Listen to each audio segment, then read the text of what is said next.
Haru mewarnai pemberangkatan prajurit Batalion Arhanud 12 Satria Buana Prakasa sebagai Satgas Pamtas Republik Indonesia dengan Malaysia di Kaltim dan Kaltara. Istri, anak, orang tua, dan kerabat memeluk prajurit yang akan bertugas selama 1 tahun di perbatasan tersebut. Keberangkatan Satgas Pamtas dilepas Pangdam 2 Sriwijaya di Pelabuhan Bom Baru Palembang. Pangdam 2 Sriwijaya mengatakan, tantangan dan tugas Satgas Pamtas selain menjaga patok perbatasan dengan patroli, pelanggaran lintas batas, menjaga sumber daya alam, juga bertugas melakukan binter pada masyarakat di perbatasan. Tugas lain yang menjadi fokus yang sering terjadi adalah membantu mengamankan penyelundupan narkoba, pembalakan hutan sampai pekerja migran.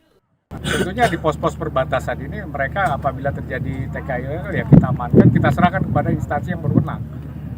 Terus kita himbau pada mereka. Dan pihak-pihak terkait tentunya kan dalam pengamanan perbatasan ini mereka saling berkoordinasi.